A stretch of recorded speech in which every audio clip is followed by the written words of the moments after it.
আসসালামু আলাইকুম। গল্প প্রিয় প্রণয়িনী। লেখনীতে জানান নুসরাত। পর্ব ১৪। দক্ষিণে হাওয়া বইছে পরিবেশে। দুপুরে মিয়ে যাওয়া আলোক ছটাটা গড়িয়ে পড়েছে নাসির মঞ্জিলের ছাদে। কিছুটা আলো ইসরাতের বারান্দা হয়ে রুমে প্রবেশ করেছে। মৃদুবন্ধ বাতাসের তোড়ে দুলছে সাদা রঙের পর্দা। বারান্দার কাছের দরজাখানা ঠা করে রাখা। কালো রঙের খাঁজ কাটা টাইলসে আলোক ছটা পড়াই চিকচিক করছে। রুমের দরজা ঠেলে ভেতরে প্রবেশ করলো ইরহাম। পায়ের গতি স্বাভাবিক। কিছু বলতে নিবে তার আগেই নাকে এসে লাগলো আষ্টে কিছুর গন্ধ। হাত দ্বারা নাক চেপে ধরে এগিয়ে আসলো মেঝেতে শুয়ে থাকা নুসরাতের দিকে। বিছানার এপাশ থেকে নুসরাতের পা দেখা যাচ্ছে। ইরহাম মুখ সামনের দিকে নিয়ে উকিঝুঁকি মারতেই চোখে বাসলো নুসরাতকে। আর তখনই মুখ দিয়ে বের হয়ে আসলো অতর্কিত চিৎকার। পেছন থেকে এসে ইসরাত হেসে ইরহামের পিঠে হাত ছোঁয়াতেই ভয়ে চোখ মুখ খিচে লাফ মেরে বিছানায় উঠে পড়ল সে। জোরে জোরে চিৎকার করে পড়তে লাগলো, কুল আউযু বিরাব্বিন নাস। ইয়া রাব্বুল আলামিন, আপনি এই বুতুনিদের রুহির মাগফিরাত দান করুন। বাকি কথা শেষ হওয়ার আগেই পা জ্বলে উঠল কারো আকস্মিক হামলায়। পা চেপে ধরে এক চোখ খুলতেই কটমট করে কেয়ে ফেলার মতো লুক দিল ইসরাত। উন্না কোমর বেঁধে হাতে ঝাড়ু তুলে তেড়ে আসলো ইরহামের দিকে। ইরহাম বয়ে এক লাফে নিচে নেমে যেতেই নুসরাতের পায়ের সাথে পা বেজে উল্টে পড়ল নিচে। অনাকাঙ্ক্ষিত ঘটনায় ইসরাত যখন স্তব্ধ হয়ে দাঁড়িয়ে, তখন ইরহাম পা চেপে ধরে আর্তনাদ করতে ব্যস্ত। ইরহামের কিছু বুঝে ওঠার আগেই নুসরাত নিজের চোখ থেকে শশার স্লাইস খুলে ইরহামের হাঁ করা মুখের ভেতর ঢুকিয়ে দিল। ইরহামের চিৎকার এক নিমিষেই বন্ধ হয়ে গেল। শশা চিবোতে চিবোতে নুসরাতের দিকে এক পলক চেয়ে জিজ্ঞেস করল, নাকে মরা মানুষের মতো তুলো ঢুকিয়ে রেখেছিস কেন? শ্যাওলা গাছের সাতচুন্নি লাগছে তোকে। ইসরাত ছি ছি করে উঠল। বমেট করার ভঙ্গি করে জিজ্ঞেস করল, তোর বমি আসছে না? ইরহাম আরাম করে শশা চিবিয়ে চিবিয়ে খেল। তারপর ডুক গিলে গলায় ভিজিয়ে নিয়ে বিরস কণ্ঠে জিজ্ঞাসা করল, বমি আসবে কেন? আমি কি গর্ভবতী মহিলা? ইরহাম দুই হাত পেটের কাছে বেঁধে দুই পাশে নাড়াতে নাড়াতে দেখালো। ইসরাত বিরক্তির মধ্যেও হেসে দিল। নুসরাত কথা বলল না। অপর চোখ থেকে শশা খুলে সেটাও ইরহামের মুখে ঢুকিয়ে দিল। তারপর দুই হাত মাথা নিচে দিয়ে আবার মেঝেতে শুয়ে পড়তে নিবে। ইরহাম হাত বাড়িয়ে নুসরাতের গাল স্পর্শ করল। মুখে ইউজ করা লাল তরল নাকের কাছে এনে নাক টেনে শুকোতেই কফি পাউডারের ঝাঁঝালো ঘ্রাণ, তার সাথে আষ্টে গন্ধ এসে লাগলো। ইরহাম সেসবে পাত্তা না দিয়ে নুসরাতকে উদ্দেশ্য করে বলল, আমাকেও লাগিয়ে দে। নুসরাত চোখ বুজে রেখে মৃদু গলায় শুধায়, কি লাগিয়ে দিব? ইরহাম নিজের চোয়ালে হাতায় টুটে হাসি জ্বলিয়ে বলে ওঠে, মুখের ওসব। নুসরাত ইরহামকে নিজের পাশের জায়গায় শুয়ে পড়ার জন্য দেখায়। হাত দিয়ে কয়েকবার ট্যাপ ট্যাপ করে। ইরহাম শুয়ে পড়তেই তার নাকে দুইখানা তুলো ঢুকিয়ে দিয়ে পুরো মুখে স্পেশাল ফেস মাস্কটা লাগিয়ে দেয়। ইসরাত হাতে ঝাড়ু নিয়ে শুধু চুপচাপ দেখল নুসরাত আর ইরহামের কাণ্ড কারখানা। তারপর ইরহামকে সূক্ষ্ম খুঁচে মেরে তার কথা তাকে ফিরিয়ে দিয়ে বলল, তোকে তো এখন শেওড়া গাছের শাকচুন্না লাগছে। নুসরাত ফোরন কাটল ইসরাতের কথায়। মুখ দিয়ে উহু রকম একটা শব্দ বের করে বলল, শাকচুন্না ম্যান ভার্সন। তুই বলেছিস, কিন্তু তুই জিন বললে সেটা আরও বেশি মানানসই হবে। ইরহামের বাচ্চাকে এখন তাল গাছে বসে থাকা জিন লাগছে। ইসরাত নুসরাতের সাথে কথা বলতে বলতে পাশে বসল। কিছু একটা মাথায় খেলে যেতেই হাতে তুলে নিল নুসরাতের ফেস প্যাক। নাকের কাছে নিয়ে শুকল। গন্ধটা কেমন যেন। মনে প্রশ্ন জাগলো, কিসের গন্ধ এটা? ঠিক ধরতে পারল না। তবুও কিছুটা সন্দেহ নিয়ে এগিয়ে গেল ব্যাটের দিকে। হেডবোর্ডের অপর পাশে চোখ বুলাতেই ডাস্টবিনের এক পাশে লাল তরল জাতীয় কিছু পড়ে থাকতে দেখলো। হাতে তুলে নিয়ে কিছু জিজ্ঞেস করতে নিবে, তার আগেই নুসরাত চোখ বন্ধ রেখে বলে উঠল, ওসব মুরগির রক্ত, স্পেশালি বিদেশি মুরগির বুকের ভেতর থেকে আমি বাংলাদেশে ইম্পোর্ট করেছি। নুসরাতের কথায় ইসরাতের সন্দেহ কাটল না।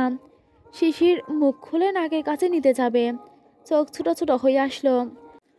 নুসরাতকে কঠোর গলায় জিজ্ঞেস করলো, কি মিশিয়েছিস রক্তে? নুসরাতের মাথায় কোনো শব্দগুচ্ছ আসলো না, তাই সালফিউরিক অ্যাসিডের সংকেত বলে ইসরাতকে কাটাতে চাইল। মুখে বর্তমানে একটা অ্যাসিডের নাম আসলো, আর তাই বলে দিল H2SO4। আর ইনভেস্টিগেশন না করে পড়তে বস গিয়ে, নাহলে ডিম পাবি ডিম। ইরহাম নুসরাতের কথা কেটে দিয়ে পরেরটুকু সে পূরণ করে দিল। আর সেই ডিম অমলেট করে ইসরাত আপু আর জাইন ভাই খেয়ে নিবে, তাই না আপি? ইসরাত রাগী দৃষ্টিতে দুজনের দিকে তাকালো। নুসরাত আর ইরহাম থোড়াই পাত্তা দিল নাকি।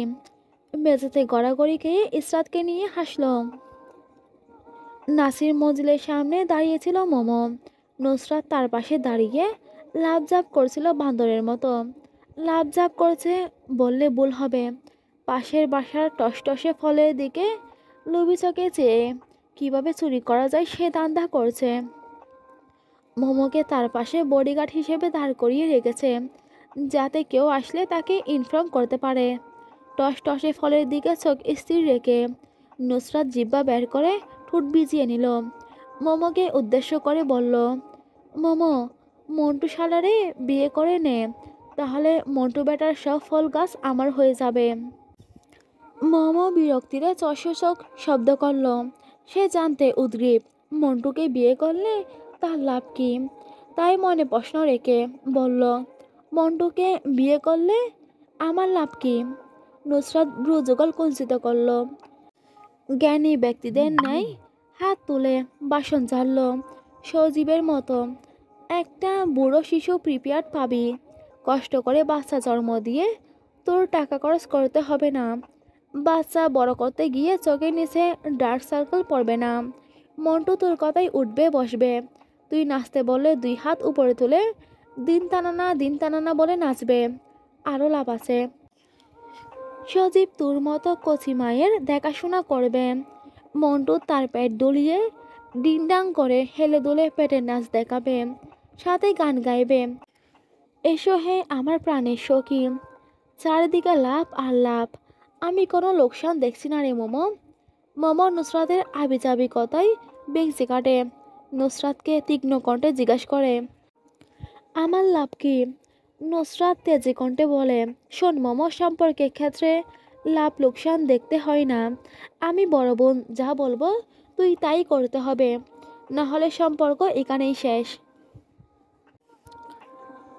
হঠাৎ শহীদ বাড়ির ভেতর থেকে বাহিরে আগমন ঘটল হেলাল সাহেবের। মোমোকে দাঁড়িয়ে থাকতে দেখে হাত তুলে ইশারা করলেন এদিকে আসার জন্য। মোমো হেলাল সাহেবের ইশারা 2 পাশে না ভঙ্গিতে মাথা নাড়িয়ে প্রত্যাখ্যান করে হাত উপরে তুলে দেখায় পরে আসবে। হেলাল সাহেব মোমোর কথা শুনতে চাইলেন না, হাত দিয়ে আবারও ইশারা করলেন আসার জন্য। মোমো দ্বিমত পোষণ করল, অনীহা নিয়ে না করতে যাবে। হেলাল সাহেব দৌড়ে এসে হাত চেপে ধরলেন মোমোর, গম্ভীর কণ্ঠে বললেন, চল। মোমো একটু ইতস্তত করল, না যাবার জন্য ঠাই দাঁড়িয়ে রইল।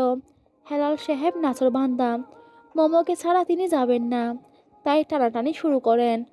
আকস্মিক এমন কাজে মোমো অবাক হওয়ার সময় পেল না, তার আগেই হোঁচট গেল। পিচডালা রাস্তায় পড়ে যেতে নিবে, নিজেকে কোনো রকমের সামনে নিল। নুসরাত হেলাল সাহেবকে দেখতেই ফোঁস করে উঠল। মোমোকে শহীদ বাড়ি নিয়ে যাওয়ার জন্য টানাটানি করতে দেখে হেলাল সাহেবের দিকে তীক্ষ্ণ দৃষ্টি ছুড়ল নুসরাত। রীতিমতো থাবা মেরে শিকারি বাঘের ন্যায় আঁকড়ে ধরল মোমোকে। দুজনের টানাটানিতে মোমো বাকশূন্য হয়ে গেল। হাঁ করে হতবাক নয়নে দুজনের দিকে চোখ বুলিয়ে নিয়ে ব্যয় করে কান্না জুড়ে দিল। আর তখনই শহীদ বাড়ির দরজায় আগমন ঘটল মাহাদির। সে মাত্র হসপিটাল থেকে ফিরেছে, বুকের কাছে কাপড়ে শুকিয়ে যাওয়া রক্তের দাগ।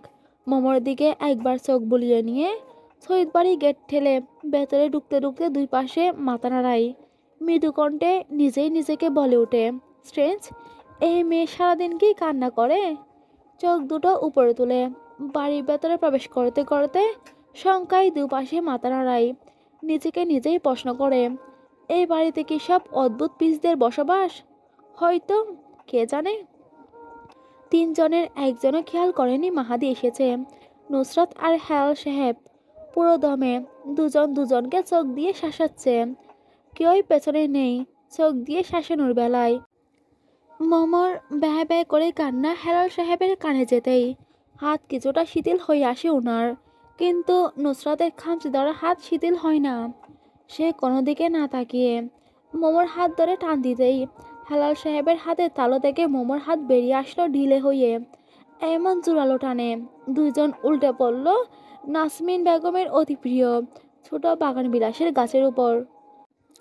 নতুন চারাটা এনে কিছুদিন আগেই রোপণ করেছিলেন নাসমিন বেগম। এটার এমন ধ্বংসাত্মক অবস্থা হতেই নুসরাত বয়াত চোখে পেছনে তাকালো। শরীরের নিচে চাপা পড়া টপ উপরে মোমোর পিষ্টনে যান বেরিয়ে এসে গলার কাছে আটকালো। তবে তীক্ষ্ণ কোচায় হাহাকার করে উঠতেই মোমো লাফ মেরে উঠে দাঁড়ালো। মোমো তেমন একটা ব্যথা পায়নি, কিন্তু নুসরাতের মুখের অভিব্যক্তি দেখে বোঝা গেল হয়তো কোমরের একটা হাড় ভেঙেছে, নয়তো মুচকেছে। মুখ খিচে সোজা হয়ে বসতে নিবে। হেলাল সাহেব হাত বাড়িয়ে দিলেন উঠার জন্য। নুসরাত হেলাল সাহেবের বাড়িয়ে দেওয়া হাত পুরোপুরি প্রত্যাখ্যান করল। তেজি কণ্ঠে বলল, প্রয়োজন নেই। কথার জাজের সাথে ব্যথার প্রকাশ ঘটল। হেলাল সাহেব ভাব নিলেন সামান্য। নুসরাতকে ঠাট্টা করে বললেন, আইসা।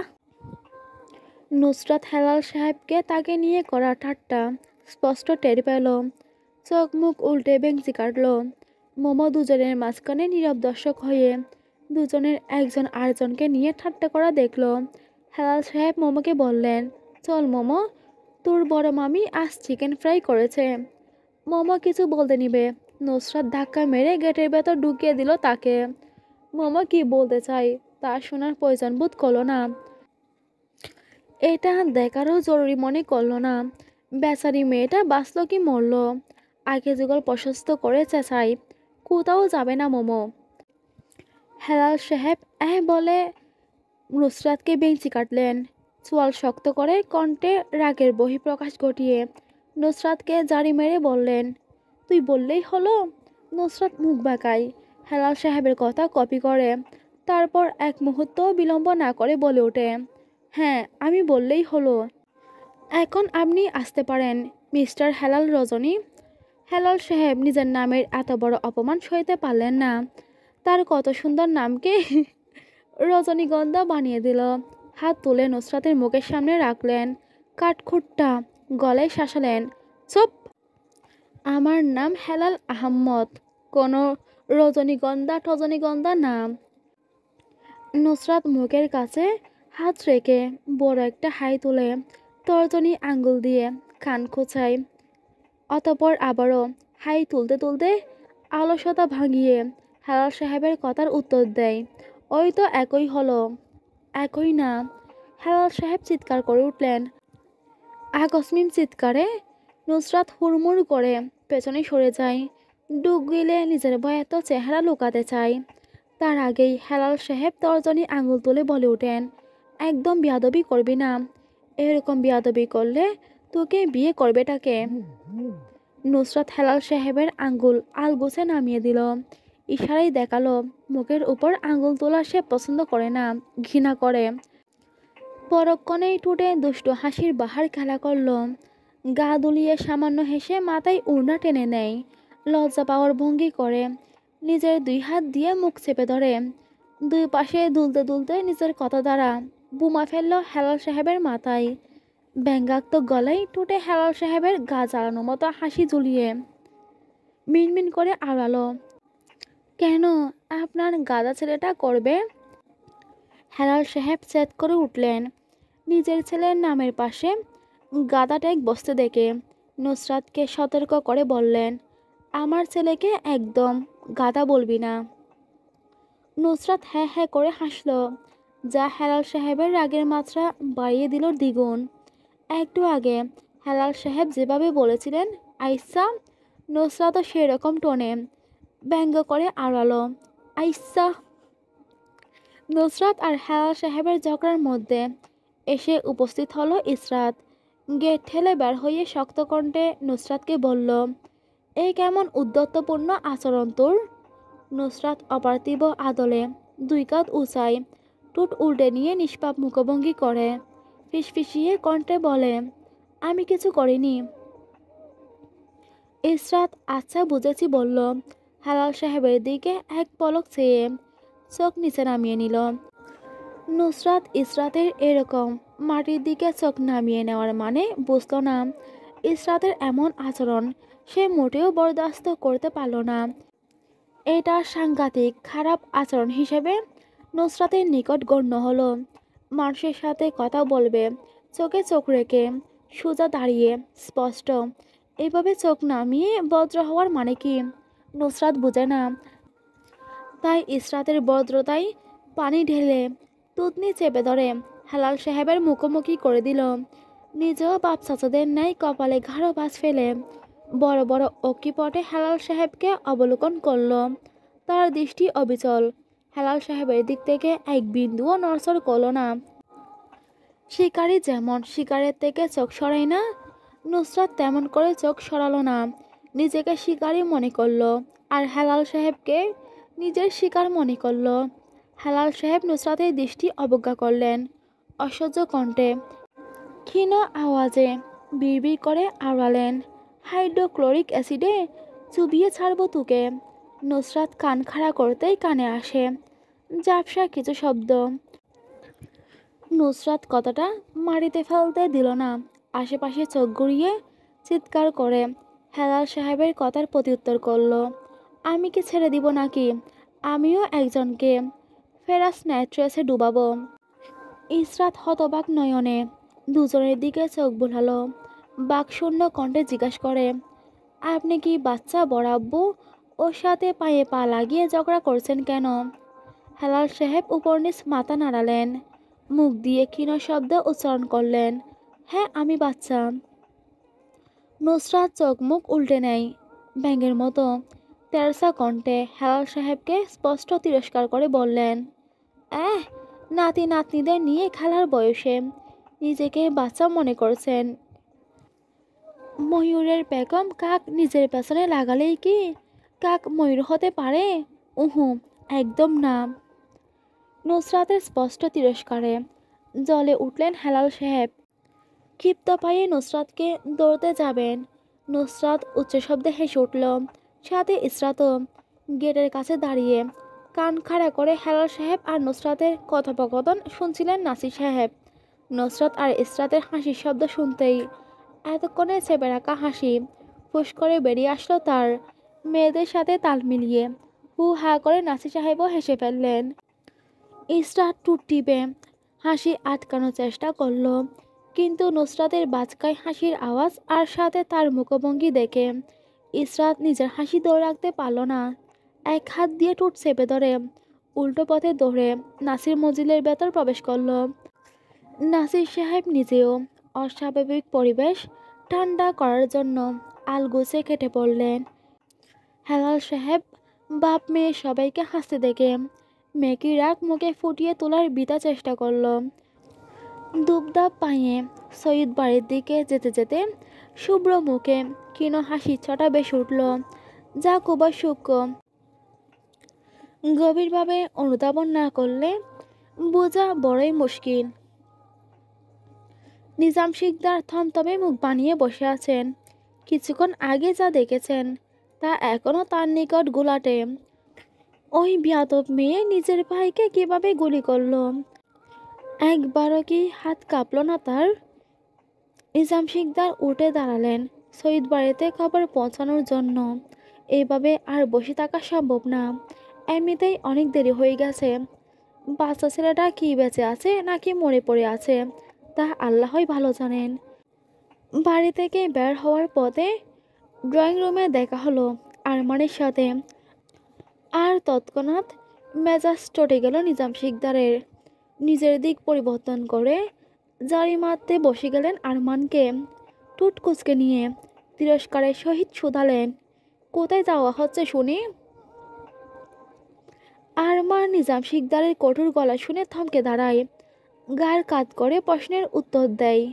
বাহিরে নিজাম শিকদারের চটে যাওয়া মেজাজ আরও বেশি চড়ে গেল।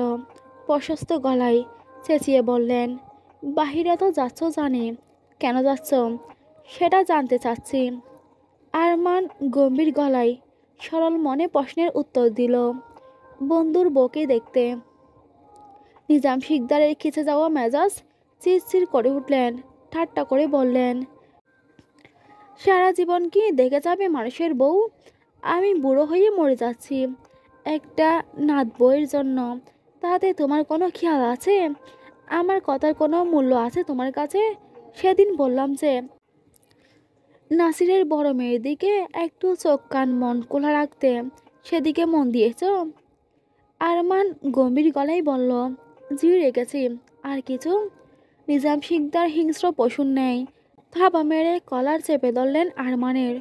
কানের কাছে মুখ নিয়ে গিয়ে ঠান্ডা কণ্ঠে বলে ওঠেন, মেয়েটাকে নিজের হবু স্ত্রীর চোখে দেখো।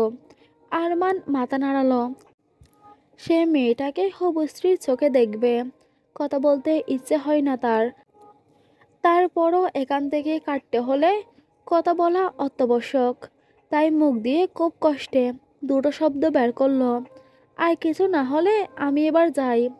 নিজাম শিকদার মাথা নাড়ালেন চলে যাওয়ার জন্য। উনি যে পা বাড়িয়েছিলেন সৈয়দ বাড়ির উদ্দেশ্যে একটা খবর দেওয়ার জন্য, তা বেমালুম ভুলে গেলেন। সৌরভীকে সোফায় চুপচাপ বসে থাকতে দেখে জ্বালানোর জন্য একটু এগিয়ে গেলেন, গায়ে গা লাগিয়ে বসলেন। সৌরভীর হঠাৎ তার দাদার গায়ে গা লাগিয়ে বসার কারণ খুঁজে পেল না। ঠোঁটে হাসি ঝুলিয়ে কিছু বলতে নিবে, নাকে এসে লাগলো বিশ্রী গন্ধ। আর সেই গন্ধে তার পেটের ভেতরে শিরা উপশিরাগুলো গুলিয়ে উঠল। নাক চেপে ধরে নিজাম শিকদারের দিকে এক পলক চাইতেই বুড়ো হাঁ হাঁ করে হেসে উঠলেন। হাসির সাথে বয়সের বারে পড়ে যাওয়া দাঁতের জামি বেশ উঠল। সৌরভী নাক চেপে ধরে বিরক্তি নিয়ে বলে উঠল, ছি দাদা, বায়ু দূষণ করেছ? দূরে গিয়ে করো, আমার মুখের কাছে এসে করেছো কেন? নিজাম শিকদার হাসি আটকে কোনো রকমে হাস্যরস কণ্ঠে জিজ্ঞাসা করলেন, গ্রান কেমন? গ্রানে তো গ্রানেন্দ্রিয় জুড়িয়ে গেছে, তাই না? সৌরভী উঠে দাঁড়িয়ে পুরো ড্রয়িং রুমে এয়ার ফ্রেশনার স্প্রে করতে করতে আওড়ায়, গ্রান ইন্দ্রিয় জুড়ায়নি, অনেক বেশি বমির উদ্বেগ হচ্ছে। সৌরভীর রাগী কণ্ঠে হেসে উঠলেন আশির ঊর্ধ্বে থাকা বুড়ো। সৌরভীর মধ্যে নিজের প্রিয় স্ত্রী পিয়ারা বেগমের প্রতিচ্ছবি দেখলেন, সেদিকে নিষ্পলক দৃষ্টি স্থির রেখে ডুবে গেলেন পুরনো কিছু স্মৃতিতে। সেই স্মৃতিচারণ করার মধ্যেই সৌরভী এসে চুটকি বাজালো নিজাম শিকদারের নিকট। তখনই কেঁপে ওঠে তড়িৎ গতিতে, চোখ ফিরালেন সৌরভীর দিকে, উদাসীন চেহারা নিয়ে ক্ষীণ হেসে সৌরভীর কাঁধ জড়িয়ে ধরলেন। নিষ্প্রভ কণ্ঠে বললেন, তোর জন্মের পর আমি তোর নাম পিয়ারা বেগম রাখতে চেয়েছিলাম, কিন্তু তোর বাপ আমাকে তোর নাম পিয়ারা বেগম রাখতে দেয়নি। নিজাম শিকদারের কথায় ছেলের প্রতি কিছুটা রাগ প্রকাশ পেল। সৌরভী হাসতে হাসতে ডলে পড়ল নিজাম শিকদারের পেটের উপর, কম্পিত অদরজোড়া চেপে হাসি থামানোর চেষ্টা করতে লাগলো। অতঃপর নিরর্থক অভিমত পোষণ করে বলে উঠল, আল্লাহ বাঁচাইছেন, আব্বু যদি সেদিন দ্বিমত পোষণ না করত, তাহলে আজ আমার নাম পিয়ারা বেগম হতো। ভাবতেই কেমন গা গুলাচ্ছে দাদা, মানুষ আমার নাম নিয়ে হেসে লুটোপুটি খেত। নিজাম শিকদার সৌরভীর এমন কথাই অসন্তোষ প্রকাশ করলেন। তার স্ত্রীর নামে কোথায় খারাপ আছে? পিয়ারা কত সুস্বাদু একটা ফল, ওনার স্ত্রী যেমন নামে মিষ্টি, দেখতেও মিষ্টি ছিলেন। নিজাম শিকদার সৌরভীর হাসাহাসি মুখ দেখে বেজায় চটে গেলেন। এই কথা সেই কথা বলে দুজনের মধ্যে কথা কাটাকাটি হয়ে বড়সড় একটা গ্যাঞ্জাম লেগে যায়, যার কুফল হিসেবে একদম ভুলে গেলেন সেই বেলার নুসরাত যে আরশকে শ্যুট করেছিল তা। পরে যখন মনে হলো কিছু একটা ভুলে গেছেন, পরে অনেকক্ষণ মনে করার চেষ্টা করলেও মনে আসলো না আসলে কি ভুলে গেছেন। তাই নিয়েও আরেকবার সৌরভীর সাথে ঝগড়ায় লিপ্ত হলেন 80-র ঊর্ধ্বে লোকটা। রেস্টুরেন্টের এক কোণে বসে আছেন হেলাল সাহেব, চোখ সরু করে তীক্ষ্ণ চোখ বোলাচ্ছেন দুজন সামনে বসা লোকের দিকে। তার বিজ্ঞ চোখগুলোর সরু দৃষ্টির তোপে পড়ে সামনে বসা দুইজন লোক। একটু বিভ্রান্তিতে পড়ে গেল, কিছুটা ভয় পেল লোকটার চোখের মনি এমন সরু সরু করে তাকানো দেখে। দুইজন নড়চড়ে বসল, কালো ব্যাকেট হেডটা টেনে ঠিক করে নিল। দুজনেই নিজেদের ভালো ইমপ্রেশন দেওয়ার চেষ্টা করলো। একটা কথা আছে না, first impression is last impression. তাই প্রথম দেখাই নিজেদের যথাসাধ্য ভালো দেখানোর চেষ্টা। দুজনেই ব্যস্ত হলো। টাকার বান্ডিলের একটা খাম দুজনের দিকে এগিয়ে দিলেন হেলাল সাহেব। ইশারা করলেন বিপরীত সিটের দিকে। দুইজন হেলাল সাহেবের দৃষ্টি অনুসরণ করে একবার চোখ বুলিয়ে নিল বিপরীত সিটের দিকে, যেখানে একটা মেয়ে কুর্তি পরে বসে আছে। গলা খাকারি দিয়ে হেলাল সাহেব দৃষ্টি আকর্ষণ করলেন সামনে বসা দুজনের। ফিসফিস কণ্ঠে সামনে বসা দুজনের উদ্দেশ্যে আদেশ দিলেন, ওই মেয়ের সব তথ্য আমার চাই। প্রতিদিন সকাল থেকে রাত পর্যন্ত কী কী করে ওই মেয়ে, এ টু জেড সব খবর চাই, বুঝেছ? কার্টুনের মতো মোকাবিশিষ্ট দুইজন উপন্যাস মাথা নাড়িয়ে সম্মতি জানালো। হালাল সাহেব ফিসফিস করে আবার দুজনকে বললেন, ভালো করে কাজ শেষ করলে বোনাস পাবে, আর বাকি টাকা কাজ শেষে পাবে। এরই মধ্যে কুর্তি পরা মেয়েটা উঠে দাঁড়ালো। সেটা আর চোখে দেখতেই নিজের মুখ কার্ড দিয়ে দেখে ফেললেন। এক এক করে দুটো মেয়ে পাশ কাটলো তাদের। সামনে বসা লোক দুটো উকি দিল। মেয়েটাকে ভালো করে দেখার আশায় হেলাল সাহেবের উদ্দেশ্যে বলল, স্যার কোন মেয়ে? আসলে এখানে তো দেখছি দুটো মেয়ে। হেলাল সাহেব হাতের ইশারায় দেখালেন, ওই যে ওই মেয়ে দেখতে পাচ্ছ? দুজনের একজনও কিছুই বুঝতে পারল না হেলাল সাহেব আসলে কোন মেয়েকে দেখাচ্ছেন। তবুও চোখাচোখি করে মিথ্যে বলল, জি জি দেখেছি। হেলাল সাহেব বিরক্তিকর কণ্ঠে বললেন, তাহলে বসে আছো কেন? যাও মেয়েটাকে ফলো করো। দুইজন উঠে দাঁড়িয়ে চোখে সানগ্লাস লাগিয়ে নেয়। একসাথে বলে ওঠে, যা আদেশ করবেন স্যার। নাহিয়ান আবরার পূর্বের সাথে নুসরাতের আবারও দেখা হলো হসপিটালের করিডোরে। নুসরাত না দেখার মতো করে উপরের দিকে তাকিয়ে চুপচাপ পাশ কাটাতে চাইল। তার আগেই বেটা এসে রাস্তা আটকে দাঁড়ালো। নুসরাত বিরক্ত হলো, হাত নিষ্পিস করেছে ওই বেটাকে কয়েকটা লাগানোর জন্য। এক হাত দিয়ে আরেক হাত চেপে ধরল। নাহিয়ান আবরারকে পাশ কাটাতে চাইলে তার আগেই নাহিয়ান জিজ্ঞাসা করলো, কোনো সমস্যা মিস? নুসরাত নাহিয়ানের কথার উত্তর দিল না। না চেনার ভান করে টেলে যাওয়ার মতো করে পাশ কাটাতে কাটাতে বলে, হোয়াট দ্য ফাক, একটু দেখে তো। নাহিয়ানকে ওখানেই দাঁড় করিয়ে রেখে নুসরাত কেটে পড়ল তড়িৎ গতিতে। নুসরাত পালিয়ে যেতেই নাহিয়ানে ঠোঁটে ফুটে উঠল অদৃশ্য হাসির রেখা। নিজের ক্লিন শেপ থুতনিতে হাত বুলিয়ে বিড়বিড় করে আওড়ালো, ইন্টারেস্টিং। তো পেছন থেকে চিমটি কাটলো লেভিনকে। ফিস ফিস করে জিজ্ঞাসা করলো, ভাই এরকম ইন্টারেস্টিং বলে বিড়বিড় করলো কেন? উনি কি আর মহিলা পায়নি? এই বেটাদের মতো চলাফেরা করা মহিলাকে দেখে তার কিভাবে ইন্টারেস্টিং লাগে? লেভিন ঠোঁটে হাত রেখে চুপ দেখায়। তোফ চোখে মুখে কৌতূহল এনে আবারও ফিসফিস করে জিজ্ঞাসা করে, মাঙ্গের নাতি, তুই আমারে শুধু চুপ থাকতেই কস, একটা কথা বলবার দেস না? দিব নাকি কাশ বাংলায় কয়েকখান গালি? লেভিন ঠোঁট বাঁকিয়ে হেসে নাহিয়ানের পেছন পেছন চলে গেল। তোফ লেভিনের পেছনে যেতে যেতে মৃদু কণ্ঠে নিজের কথা শেষ করে, ওই মহিলার কাছে বাদ পাই না, আবার দেখলেই বলে ইন্টারেস্টিং। আমাগো সাথে ভাবলন ভাই, আবার বজ্র মহিলার সামনে গেলে একদম ভালো নাদান শিশু হয়ে যান, তবুও বজ্র মহিলার কাছ থেকে এক রত্তি পাত্তাও পান না। আমাগো সাথে এরকম ভাব না নিয়ে বজ্র মহিলার সাথে নিলেই তো পারেন ভাই, বাপওয়ালা বেটা মানুষ। বেড়া মানুষের এত ভাব থাকা ভালো লক্ষণ না।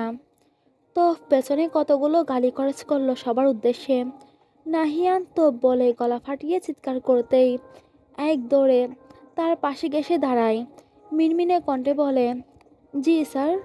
তফকে কিছুটা ইশারা করতেই তফ অন্যদিকে চলে যায়। নেবিনের সাথে কিছু রাজনৈতিক পরামর্শ করতে করতে সামনের দিকে পা বাড়ায়। নাহিয়ান সবাইকে নিয়ে করিডোর পার করে হসপিটালের বাইরে চলে যেতেই দেয়ালের পেছন থেকে চুপি চুপি বেরিয়ে আসলো নুসরাত। বিরক্তি জড়ে জড়ে পড়ছে তার চোখ মুখ দিয়ে।